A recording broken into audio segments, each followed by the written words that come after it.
Okay, guys. So thank you so much for joining today, and I'm sorry for not being able to have Friday's class. I had an emergency.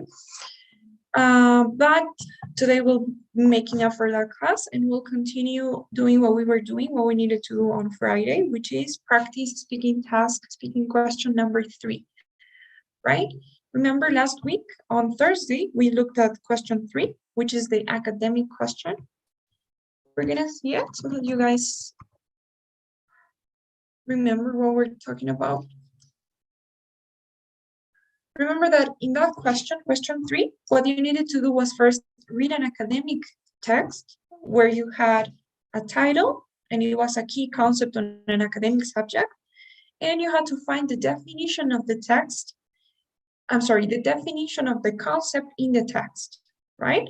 You just had to find the definition, and then you had to listen to a lecture, in this case, where the professor gave you some examples about that concept, right? And then you just have to summarize those examples, explain the definition using the examples, right? Do you guys remember? Do you have any questions before we start?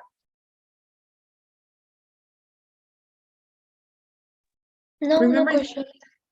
Okay, thank you, Fancy. This is question 3, right? I'm gonna show you guys the template. I already showed it to you, but just in case, so that you can use it in today's practice session. Let's see.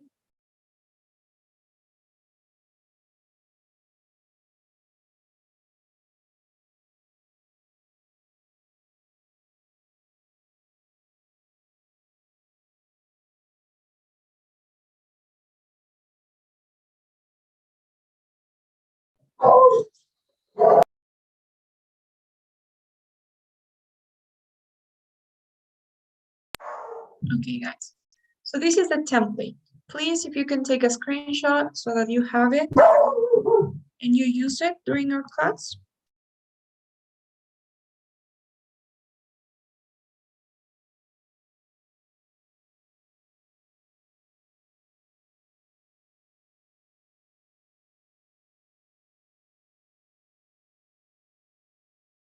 Does everyone have it?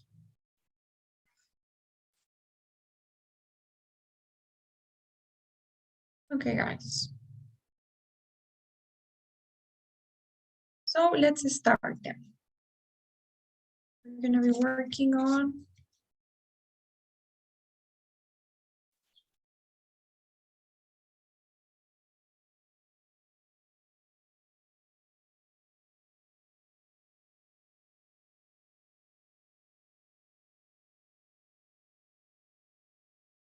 Does anyone remember how many seconds we had to read the text?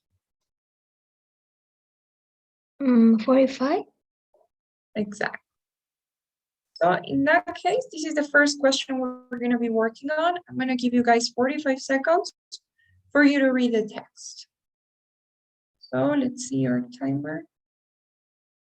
Okay, here we go. Please start reading now.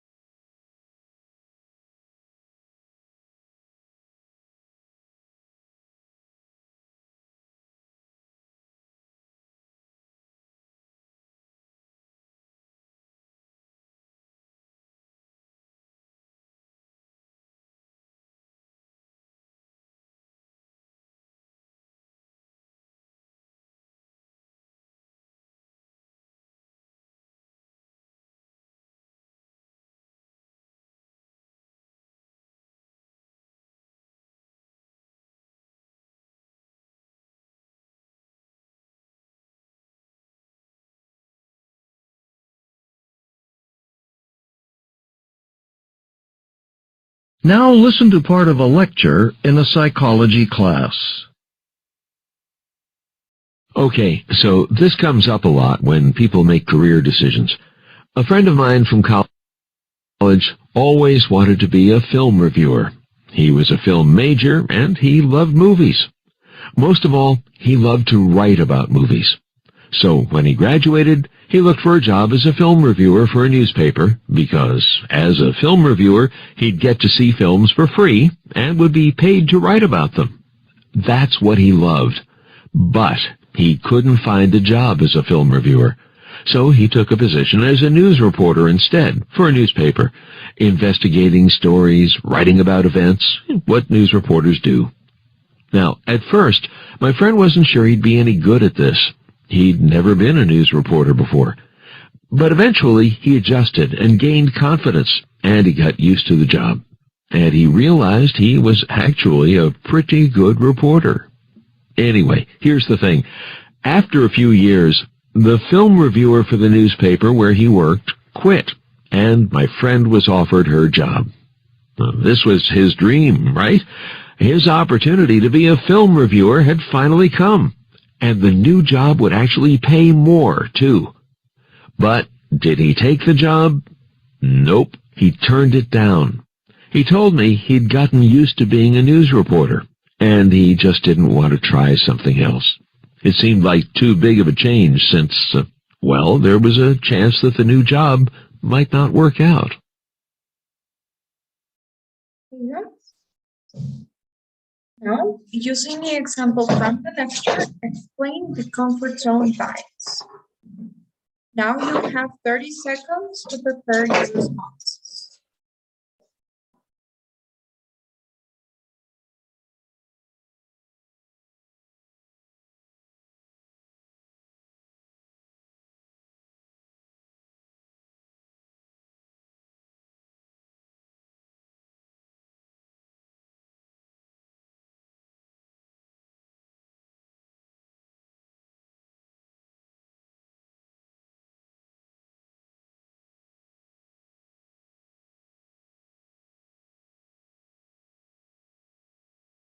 Okay, guys. So who wants to go first? Anyone wants to start?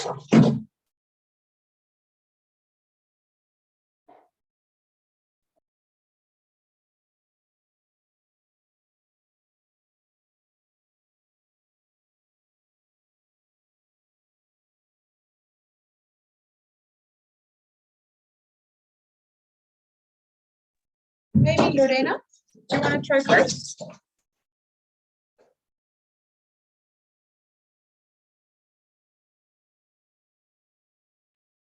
There, Lorena?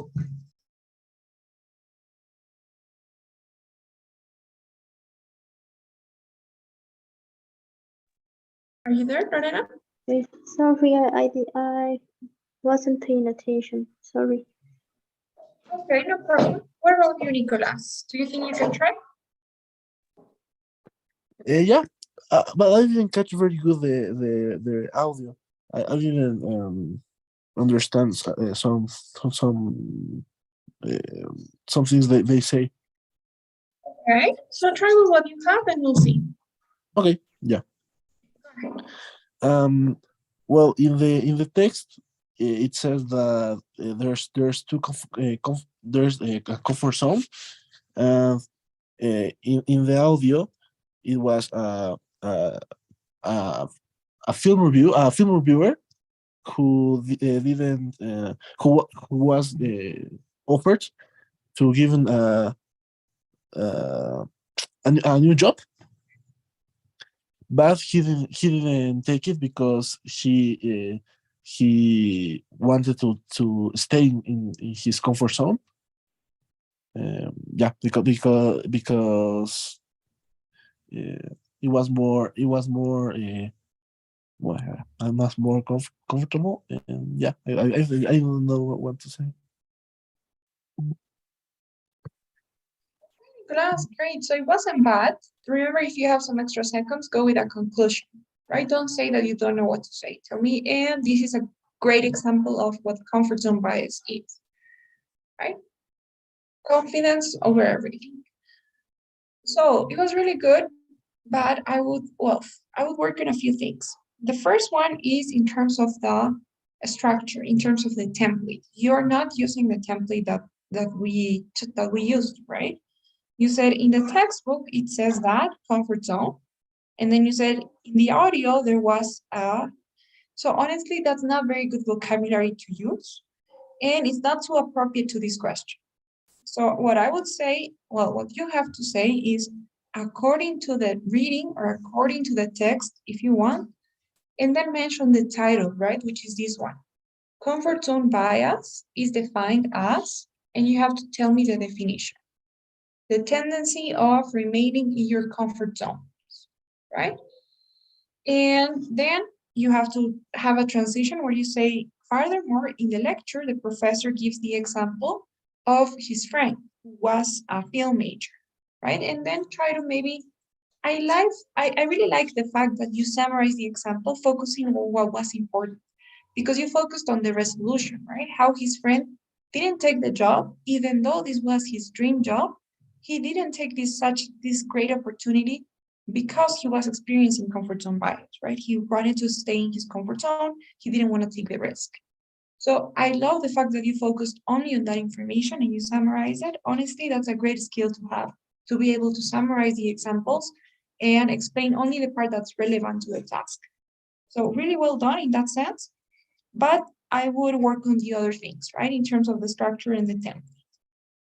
Is that okay? Thank you. Yeah, thank you. Okay. Do you guys have any questions so far? All right, then let's see other ones.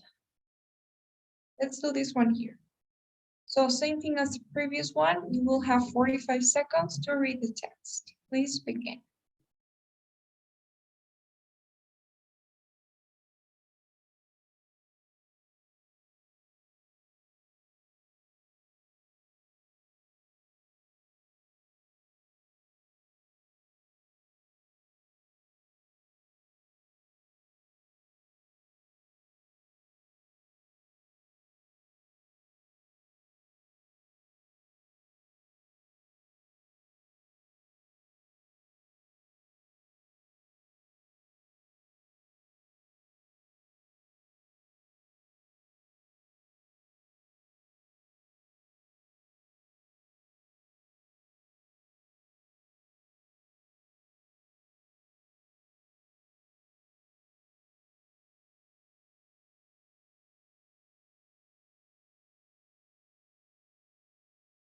Now listen to part of a lecture from a biology class.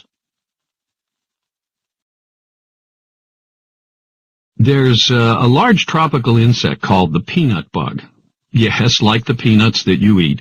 And the peanut bug's front wings are colored so that they blend in with their surroundings. But its back wings, which are usually closed and hidden, have these bright, colorful spots on them. And when the peanut bug's attacked, it suddenly opens its back wings, and out pop these big, bright colors. And that surprises the predator and gives the peanut bug a chance to get away. And then you have a butterfly called the morpho butterfly. And parts of the morpho butterfly's wings are very shiny. They reflect a lot of sunlight. When this butterfly is resting, this shiny part of its wings is hidden. Now, morpho butterflies are often attacked by birds. So when a bird approaches, the morpho flies away. And when the morpho flaps its wings, all the bird can see are flashes of light reflected from the morpho's wings. Those flashes of light make it very difficult for the bird to follow the morpho, and the morpho is usually able to get away.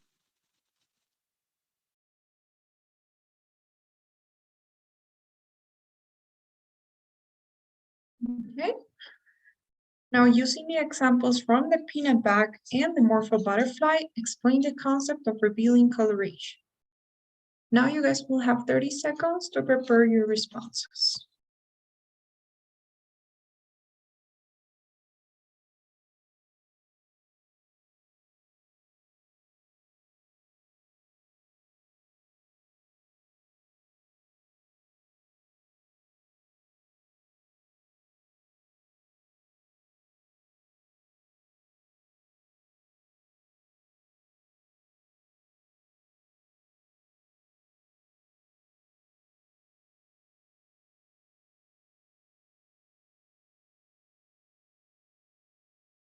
All right. So, Pansy, maybe?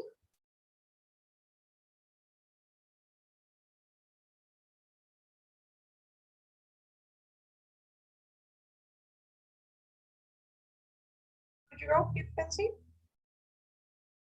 Okay. Okay, perfect. Please start now. Okay. According to the passage about revelating coloration, is defined as one defensive strategy involves the use of colorations.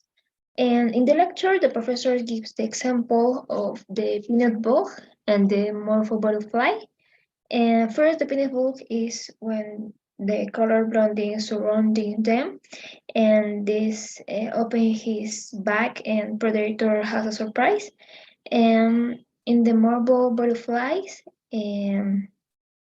this insect shiny reflect the sunlight and also flies away, but in his back or in his wing, they reflect the light. So in this case, this insect use this defensive strategy for defending to predators.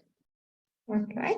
This insect uses this defense strategy to defend itself from predators, right? Okay. Okay. So really well done. Congrats, Pansy. That was really a good response. Starting from the way that from your definition, the definition you had was correct. It was fast. And the way that you balanced the time to explain both examples, the way that you summarized the content, you were able to identify both examples and how they work and how they're related to the concept. So it was really good, Pansy. I wouldn't change anything except in the beginning, careful with the word about, right? You have to eliminate that word. You're saying, according to the passage, about revealing coloration is defined, eliminate about. According to the passage, revealing coloration is defined. What we're saying in Spanish is, de acuerdo al texto, revealing coloration is esto, and into the definition, right? So we don't need about. Okay, thank you, Andrea. Okay, great. So we've done psychology, we've done biology. Let's now do something different. We're gonna do art, okay? So let's look at this one here. You will have 45 seconds to read the text, unless you have any questions. Do you have any questions? Okay, so let's do it.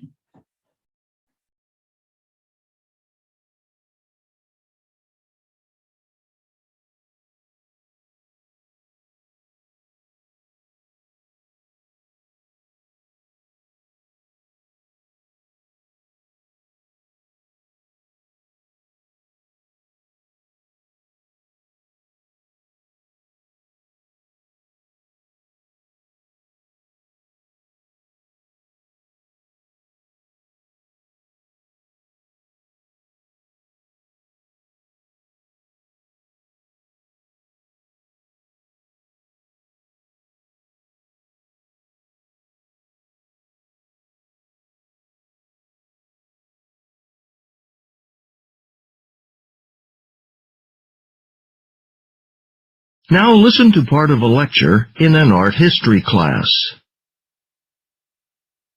All right, so let's consider the work of the outsider artist Henry Darger. Darger lived by himself in a tiny apartment in Chicago in the 1900s. He had no friends and spent all his spare time there alone, creating hundreds of paintings and drawings. He had never formally studied art, and kept his work completely private, so no one ever saw it or responded to it during his lifetime. And so when you see Darger's work, you notice how unique it is. It doesn't remind you of anything you've ever seen before. It's very much his own. For example, one piece, it's a watercolor painting. In this piece, he illustrates a story about the adventures of 7 children. But see, Darger had a really hard time drawing human figures, yet he managed to come up with his own rather unique solution for the problem. He simply cut out pictures of children from newspapers and magazines and pasted them into his own painted illustration of trees, flowers, and grass. The results look a little strange. Darger's picture looks more cluttered, more crowded with details than the pictures of other artists, because its entire surface is painted and there are no spaces left empty. It's also a lot longer than the pictures of most other artists, about 9 feet long.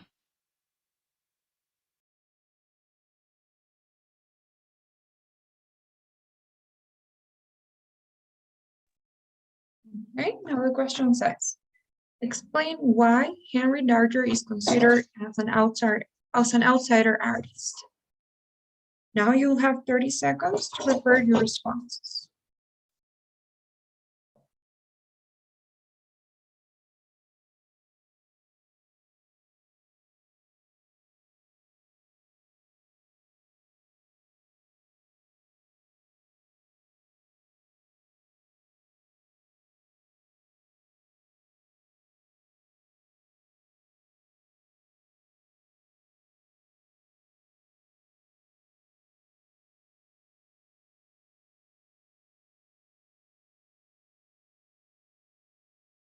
Okay, so Lorena, please.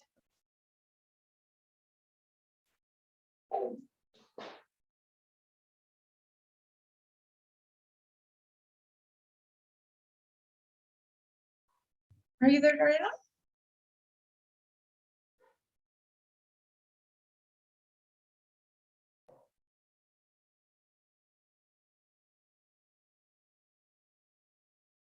Okay, Nicolas, then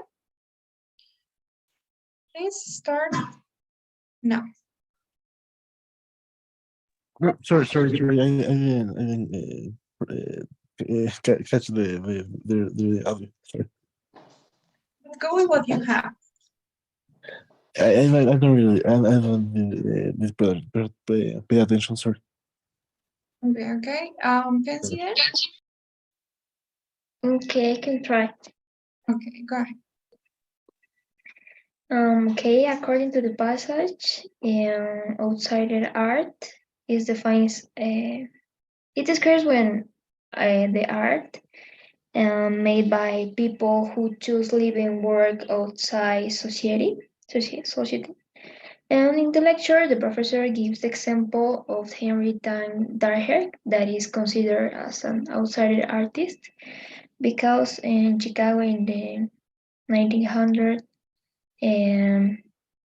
he made this art, no formal art, and anything that you see, it can be illustrated like illustrate history, when there is a human figure, and it's like you have to solve the problems, and it could be a little strange, but it's so interesting for other people, so it can be some abstract. Okay, good. So great definition. So an outsider artist is somebody that chooses to live outside of society. Careful with the pronunciation. Society. And maybe your example, I wouldn't give too much context as to where he lived or anything. I would always focus on what you have here, right? So you can say that Henry Darger lived alone, right? He lived far away from town, far away from society, and he wasn't in any contact with anybody. And he had no formal artistic training, right? He didn't study art. So he didn't learn conventional artistic techniques, and his art was a little bit unconventional, right? His art was strange. Because, and then you can give the example of this painting that they described, right? So for example, this painting about kids, the story of 7 kids, he didn't know how to draw or how to paint human figures.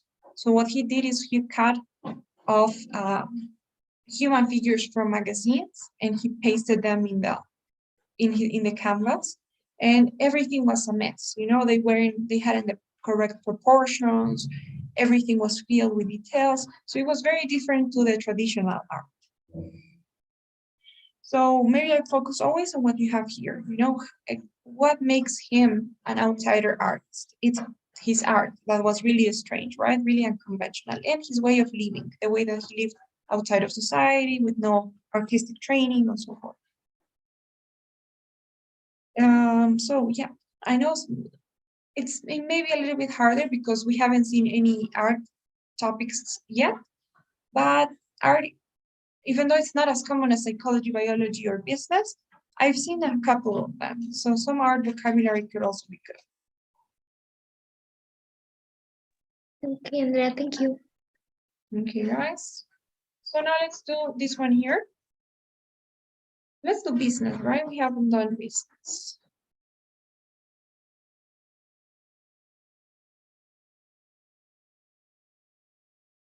All right.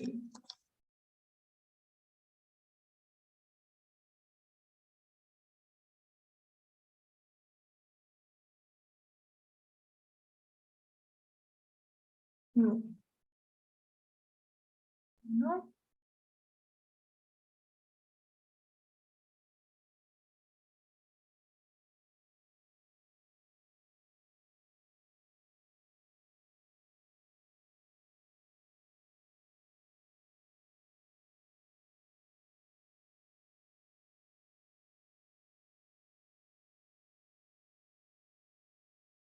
Okay, here. This one. Although this is kind of business and psychology, so I don't know. I have another one.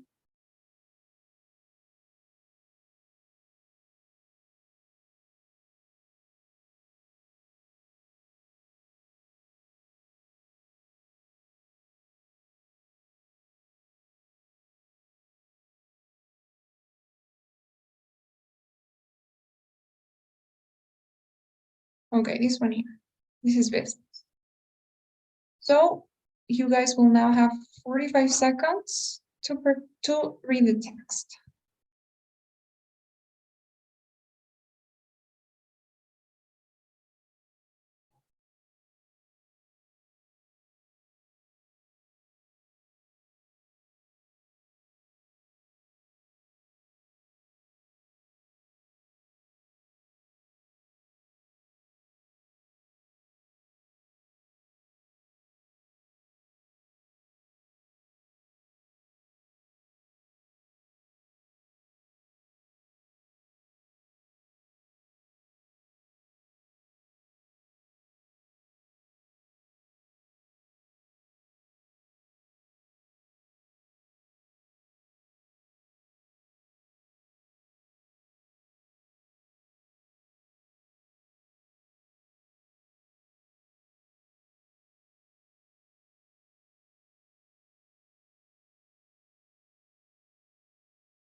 Now listen to part of a lecture in a marketing class.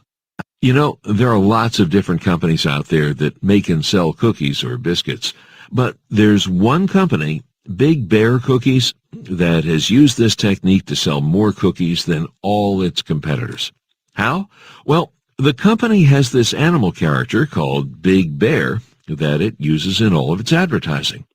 The picture of the bear is on its cookie boxes, and the character of the bear also appears in its TV commercials. Oh, and of course, the cookies themselves are shaped like Big Bear. Now, most people who eat Big Bear cookies are children, and, well, they enjoy the bear and think that he's really entertaining and fun. In the TV commercials, for example, he's always saying funny things and dancing around in a lively, comical way. So, Big Bear makes children feel good about the company's cookies, makes children want to get them. And, you know, the really interesting thing is that the figure of Big Bear stays in people's minds and makes them think of cookies, even though bears don't usually have anything to do with cookies. I mean, bears certainly don't make or eat cookies, right? Yet, Big Bear is a character that people, particularly children, don't seem to forget, because year after year, Big Bear Cookies sells more cookies than any other company. Okay. Now, using the example from the lecture, explain the use of image advertising to sell products. You'll now have 30 seconds to prepare your response.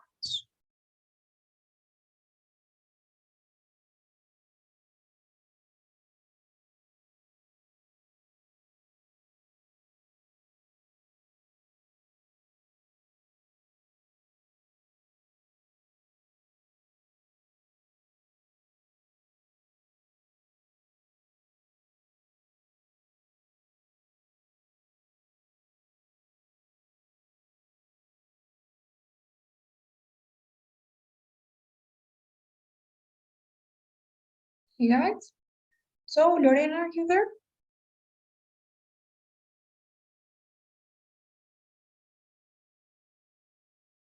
Nicolas, what about you? Yes, yes, I am ready. Please start then. Yeah. Well, in the main idea of the text was image advertising and how uh, important is in the culture, because for example, when you saw an apple with a bite, you think on Apple, the company, or with when you think with burgers, you think of in McDonald's, and in the audio, you they say about cookies, uh, and this company has a bear who's very famous, and the kids when they think cookies, they think in the bear. It's how the people, it's very important how the people see the logos. Yeah, I think. Okay. All right. Thanks. So good. Now, I like your introduction. You didn't exactly use the template, but it's fine because you did talk about the main topic. You said the main topic in the text is image advertising, and I think that's kind of self-explanatory. So you didn't need to explain the way we normally do. So it's perfect. Now, one thing I'd say, and this is really important, you mentioned a few examples, right? You mentioned the Apple example, burgers, McDonald's. So those examples are not in the lecture and they are not in the text, right? And you cannot use them. You cannot give your own examples. You have to only focus on what you heard in the lecture, and what you read in the text. So as it says here, you have to use the example from the lecture, the one about Big Bear, to explain the use of image advertising to sell products. So only focus on the example given by the professor. You cannot add any others. Okay? That would be one thing. And maybe in your transition, I would change. You're saying in the audio, they say about. Try to change that. You can say in the lecture, the professor talks about, and then you continue with the example, right? Big Bear cookies. And this company of cookies uses the image of a bear that's really, I don't know, that always looks happy to sell cookies to kids. That's their main audience, right? And you can talk about the commercials, the cookie shaped, the bear shaped cookies, everything else. But do not include any other examples from your own. Okay? Okay, thank you. Okay, guys. So let's do another one.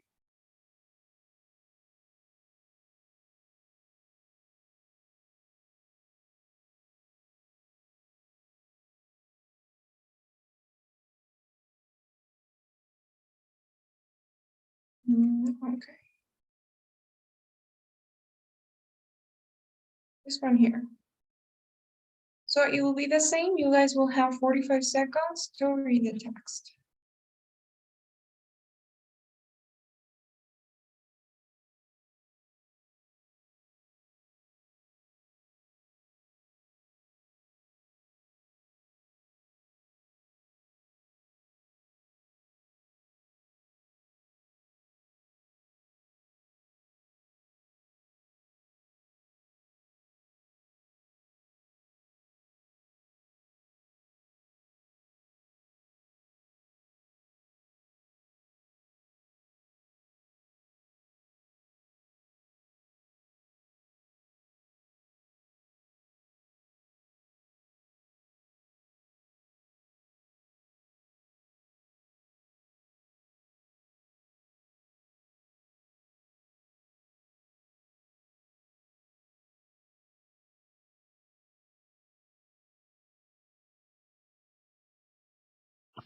Now listen to part of a lecture on this topic in a psychology class. Okay, the first kind of memory, we're all very familiar with this, right? You probably remember what you had for dinner last night. You have a conscious memory of last night's dinner. So if I ask you, what did you eat last night, you could tell me. But these other kind of memories, implicit memories, they work differently. Let's take an example from the world of advertising. When you're driving along a highway, you see plenty of billboards, roadside advertisements. You certainly don't remember them all, but they still affect you. Marketing researchers have shown, to be specific, let's say there's a billboard on the highway advertising a car called the Panther. The ad shows a big picture of the car, and above the car in huge letters is the name of the car, Panther. A lot of people drive by the billboard. But ask those drivers later if they saw any advertisements for cars, and, they'll think about it, and a lot of them will say no. They honestly don't remember seeing any. They have no conscious memory of the Panther billboard. So, you ask these same people a different question. You ask, you ask them to name an animal starting with the letter P. What do you think they'll answer? Do they say pig? Pig is the most common animal that starts with the letter P. But they don't say pig. They say panther. The billboard had an effect, even though the drivers don't remember ever seeing it.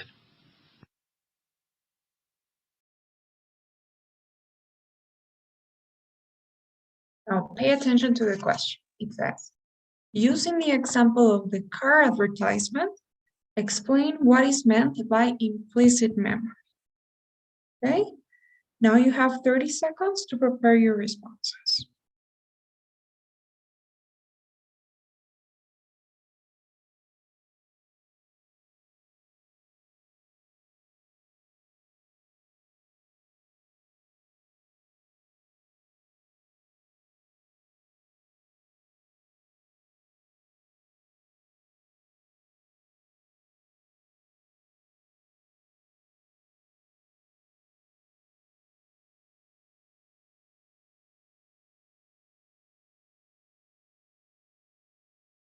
Okay, so Nancy, please, you can start now.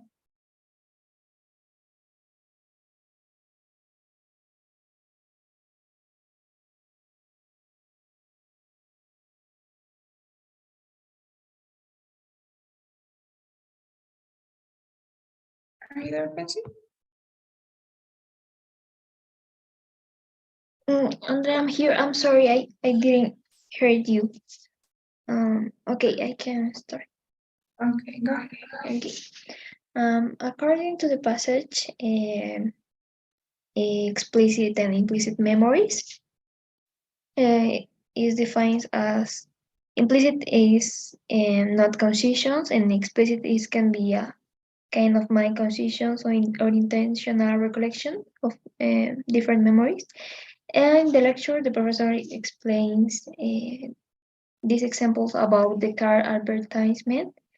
That is implies when the car pictures, you can remember the color of the car, but honestly you don't remember the type of car.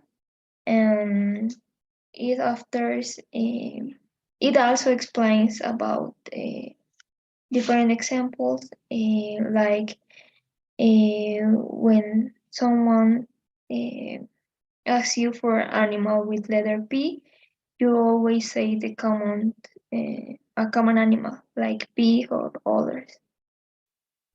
Okay. So, the first thing in terms of the strategy you would have had to use for this one, in the question they say, using the example of the cars advertising, and explain what is meant by implicit memory. So they're just asking about implicit, right? Not explicit. So you can only focus on implicit. I'm sorry. So according to the reading passage, implicit memory is the one that's unconscious. Careful with the pronunciation, right? Conscious and unconscious. Those are two common psychology words, so you probably will be using them. But then in terms of the content, maybe I don't think you got the example too well, the idea of the example. So implicit memory is unconscious memory. When you see something, but even though you don't remember having seen that, it has an effect on you, right? That's why implicit. So you don't remember something, but it had an effect. And the professor gives the example of billboards when in the roadway, right? So you're driving your car. There's a billboard advertising a car with the name Panther. So it's the Panther cars. Now, if you ask somebody that's driving through that roadway, like, have you seen a billboard advertising cars? They will say no. They don't remember having seen that billboard. But it's an implicit memory because even though they don't remember that, if you ask them a different question and you ask them, can you name an animal starting with the letter P? The most common animal with the letter P is pig, but they don't say pig, they say panther because they had seen that advertisement, that billboard. So even though they don't remember having seen the billboard, it had an effect, right? And that's why it's implicit memory. So the example was a little bit different than what you explained. Maybe work on your listening comprehension skills. Okay, practice listening to different types of stories, different types of articles, narrations, that type of thing. Okay? Yeah, thank you. Sure. Do you guys have any questions so far?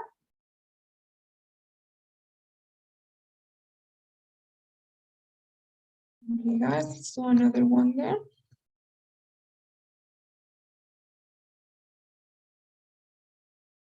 All right, here.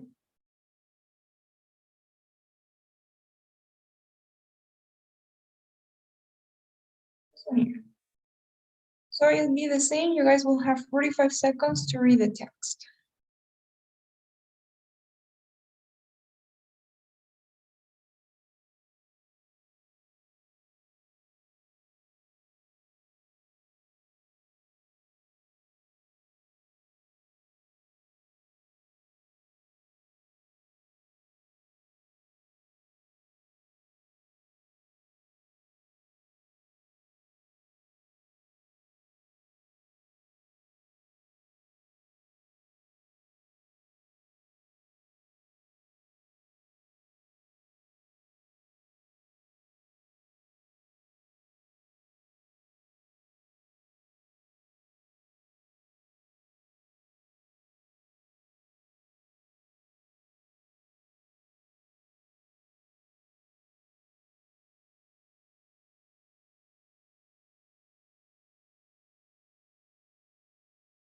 Listen to part of a lecture from a psychology class.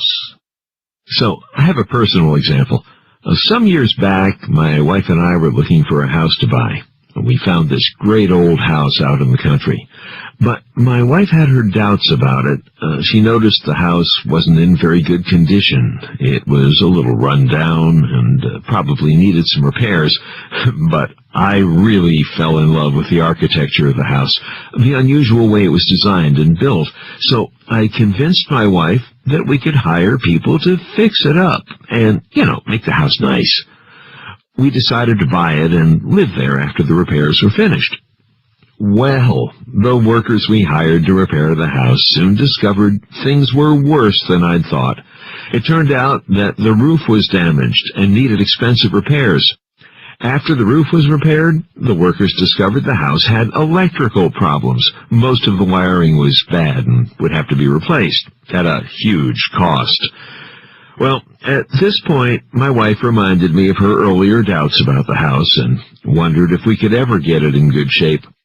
But I just became more determined than ever. I paid for all the wiring to be replaced by an electrician. But it gets worse. The electrician noticed that insects had eaten into some of the walls, and they would also have to be torn out and replaced. This was going to be more expensive than all the other repairs. But by this point, I felt determined to keep going. I kept thinking, I have to do it. If I stop now, my wife will think I was wrong for not following her advice.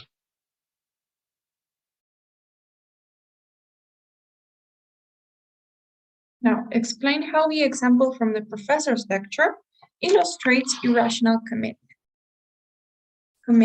in this case. Now you guys will have 30 seconds to prepare your responses.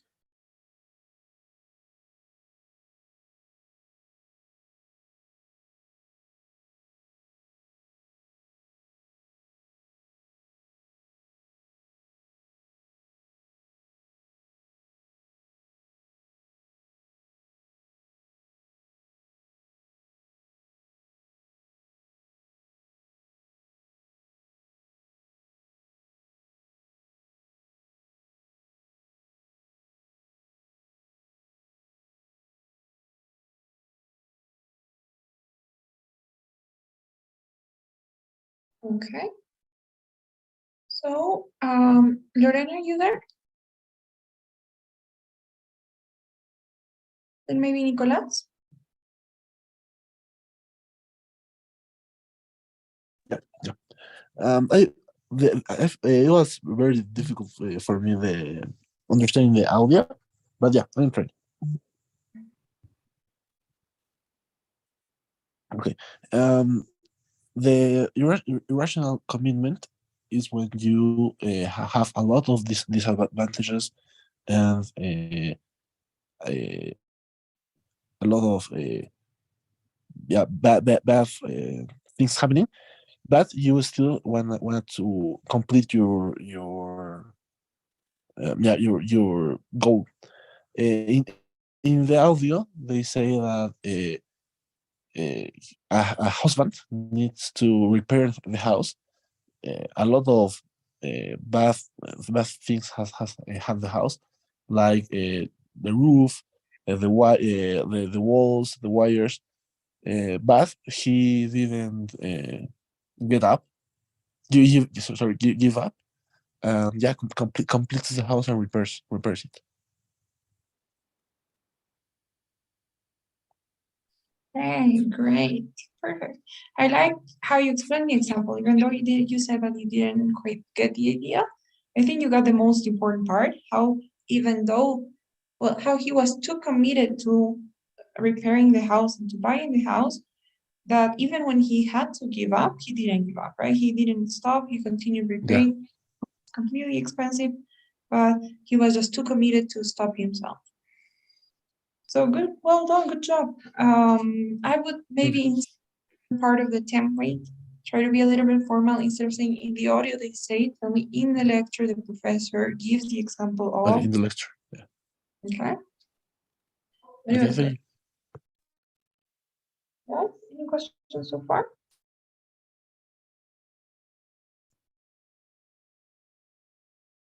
Then let's do another one. We're gonna do this one.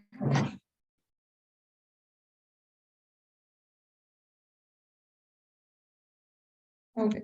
So same is in the same way, we're gonna have 45 seconds to read the text.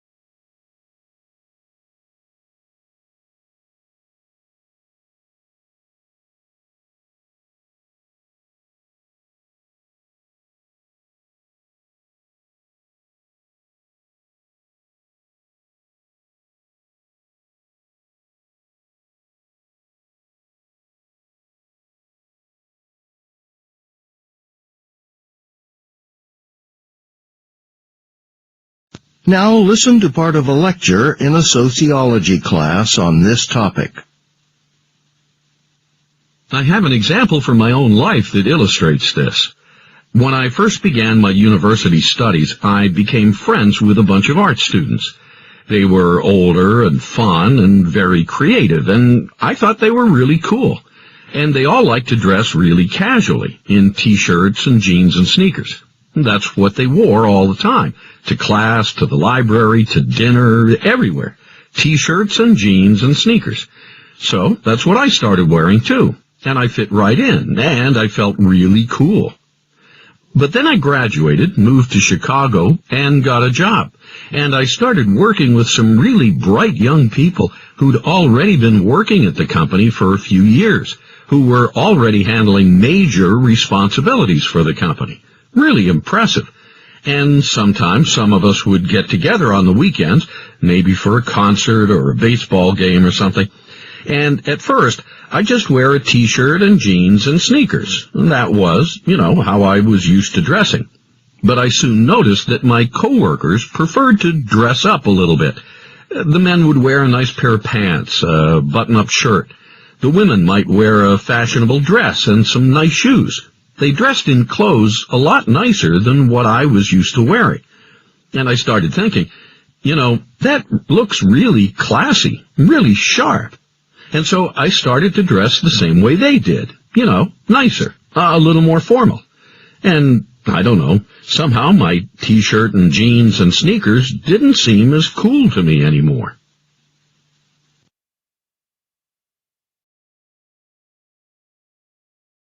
Okay. Now, using the example from the lecture, explain how people's behavior is affected by reference terms.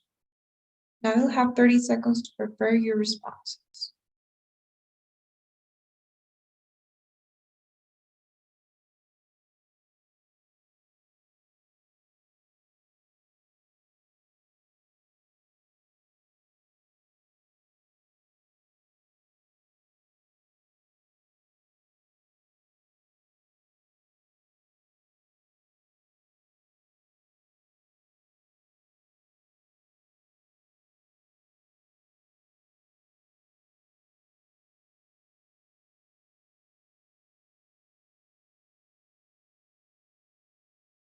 Okay, guys. So, Nancy, please. Okay. Okay, go ahead. According to the passage, the reference groups is defined as when we admire a group and whose behavior and attitudes they has, we tend to imitate these attitudes and behaviors. In the lecture, the professor gives the example when he began the university. He had a group of friends and they are fun, and he start to dress like his group, and he feels really cool, and he has the same t-shirt, is naked and other things. But when he graduated and he start a job, and the co-workers dress up different things, so he start to dress like them, more formal. Okay, good. You can say he starts to dress like them, or he started to dress like them, right? And that'd be the only observation I have. Careful with your tenses, right? You can make everything in the simple present, no problem. You can say the professor gives the example of when he was in university. That's gonna be your only past tense. And you're gonna say, so he has a group of friends, our major friends, who dress really casually, t-shirt, jeans, and sneakers. So he starts to imitate this attitude and this behavior, and he starts wearing the same thing. He feels that it's really cool and fun. However, then he goes to work, and he realizes that his coworkers dress differently, right? They dress more formally. So he starts dressing in that way. So everything is in the simple present, or you can do it in the simple past, right? So when he was in high school, he had some friends, but please don't mix the two of them, or simple present or simple past. Okay? Okay. Okay, guys. So do you have any questions before we go? Is everything clear?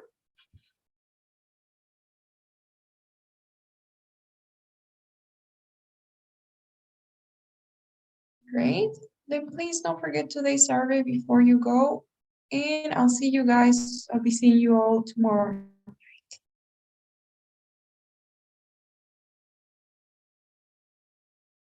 Bye, Andrea. Thank you. Bye-bye.